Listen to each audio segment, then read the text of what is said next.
Kehadiran Bitcoin tuh mengancam para elit. Kehadiran BTC memang sangat mengancam, bro. Makanya di-ban di India, di-ban di Cina. Jadi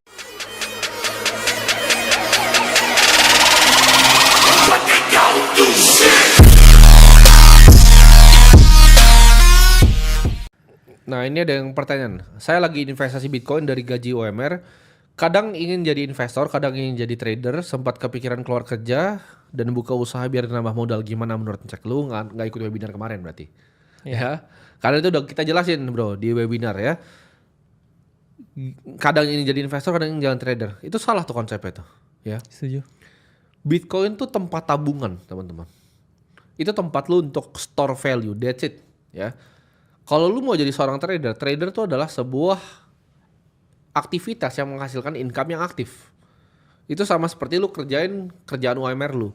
Jadi kalau misalnya pagi sampai 9 sampai 5 bekerja, setelah jam 7 mau trading, itu kayak side hustle, bro.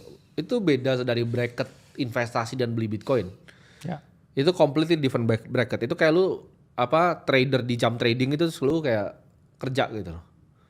Itu something yang lu harus kerjakan secara aktif, lu harus pelajari, lu harus ikuti marketnya. Itu sangat-sangat aktif, lu benar-benar harus ngikutin.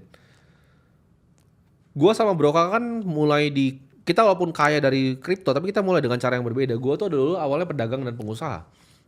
Jadi gua usaha berbagai macam, gua bikin perusahaan agency. Waktu itu karyawan pertama gua dari perusahaan agency. Gua pernah bikin jualan juga, gua pernah macam-macam yang gua lakukan untuk ngumpulin duit biar gua bisa beli Bitcoin yang gue punya sekarang. Sedangkan kalau Bro Kakak tuh, kalau guanya usaha, dia itu trading gitu. Ya. Jadi aktif income-nya dari trading, baru dia tabungin. Jadi itu dua hal yang berbeda. Nah menurut lu gimana, bro? Kalau orangnya masih labil begini? Ya pertama, teman-teman harus coba dulu. Karena endingnya, kalau teman-teman udah tahu bagaimana mekanismenya dan bagaimana mekanisme diri kita merespon market, itu kita akan temuin gaya kita sendiri. Entah Betul. itu mau jadi trader atau mau jadi investor. Dan saya dulu juga tidak punya secara 100% ya keinginan untuk jadi trader. Tapi itu hanya opsi satu-satunya yang saya punya waktu itu. Ya. Itulah mengapa harus saya tekuni ya. Kayak temen-temen misalkan sama juga nih. Gak ada pilihan lain selain jadi pedagang jeruk gitu. Betul.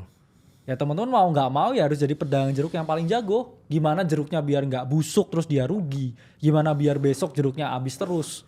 Sama juga ya. Saya juga cari gimana biar besok aset saya jadi double. Gimana biar besok altcoin mana nih yang harus saya beli dan lain sebagainya. Jadi by the time, by the process, and by the situation, teman-teman akan temuin gaya terbaik teman-teman masing-masing. Tapi itu pun juga nggak bisa dipaksa, nggak bisa dengan lihat orang lain. Mungkin teman-teman lihat saya punya style sendiri, ya silahkan. Atau misalkan lihat kayak caranya Bro Timothy tapi nggak cocok ya, saya mau lebih agresif, ya itu silahkan. Ya. Balik lagi kita itu nggak pernah nyuruh orang buat jadi kita. Karena kita aja itu spesies yang unik, orang lain juga spesies yang unik. Setuju. Kalau kamu forcing kamu dengan self-portrait dari orang di internet, kamu pasti nggak akan pernah jadi apapun.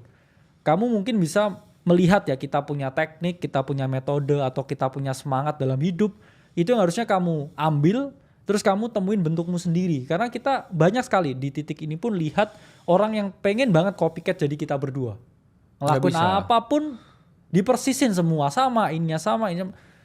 Gak bakal bisa. Karena kita pun unik, kalian pun unik ya. Embrace yourself, embrace your character, dan jadikan itu suatu kekuatan. Karena kamu hanya akan mendapat weakness atau kelemahan ketika kamu itu mencoba jadi orang lain. Betul. Ini ada pertanyaan. Kalau kehadiran Bitcoin itu mengancam para elit, kenapa bisa presiden, mungkin di US ya maksudnya ya, dan institusi besar vokal mendukung Bitcoin saat ini? Bukannya ada kejadian yang bertentangan dengan agenda elit malah berujung malapetaka?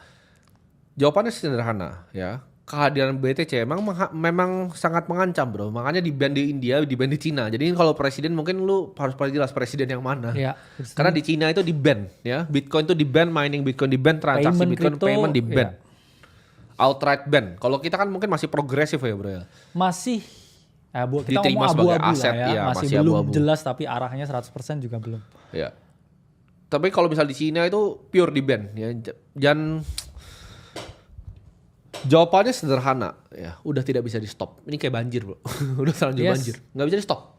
udah aset kelima. Jadi mereka antara mereka terima atau dimakan. Ya.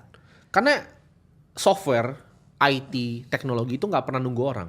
Setuju. Kayak internet tuh nggak nunggu lu untuk belajar cara pakai internet, lu dimakan sama internet. Lu bikin restoran nggak masuk GoFood, GrabFood, lu dimakan sama internet gitu. Jadi internet tuh nggak nunggu lu. Teknologi ya in general tuh nggak nunggu lu. Ya. Dia nggak peduli elit itu ngomong apa, dia nggak peduli pemerintahan ngomong apa. Tapi kalau memang sudah waktunya, lu tidak bisa stop sebuah ide yang waktunya telah tiba. Ya. Bitcoin itu sebuah ide yang waktunya telah tiba. Bitcoin itu kebebasan dan orang mulai sadar kalau misalnya sistem fiat ya sistem perbudakan, mereka mulai sadar. Itu cara mereka untuk diperbudak. Ada negara yang mau coba melawan tapi kita akan lihat nanti hasilnya. Kan Cina Ban apa hasilnya? 100.000 kan? Cina Ban tuh dulu masih berapa bro? Benar. 2017 itu sedrop dari 17.000 ke 9.000 kalau salah waktu itu ya. Ya. Ngefek gak ke Bitcoin? Enggak, 100.000 sekarang. Malah dia kehilangan orang yang warga negara Cina. Beneran hilang. Dan akhirnya apa? Mereka buka proxy kan. Kata siapa Cina Ban sekarang kan? Lewat Hong Kong.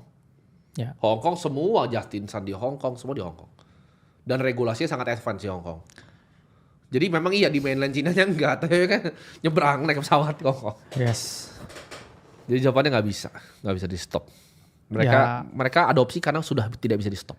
Atau mungkin beberapa, kita ngomong Presiden Trump, Nayib Bukele, Iya. itu betul. sebenarnya juga muak dengan sistem yang ada.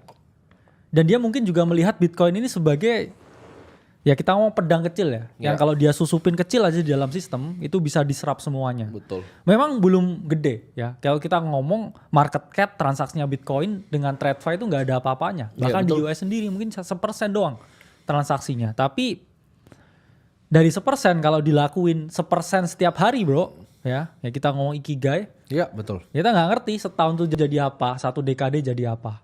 Fokus jadi apa yang kita kerjakan ya. Itulah mungkin ya saya lihat orang yang sekarang take charge pun juga mungkin juga udah muak ya dengan monetary system Betul. yang ada. Cuman kan dia nggak bisa serta-merta dong langsung melawan dan juga melarang karena di beberapa negara tertentu ya kayak di US ya, the Fed itu kan nggak correlated dengan pemerintahan. Betul. Jadi organisasi yang berjalan sendiri.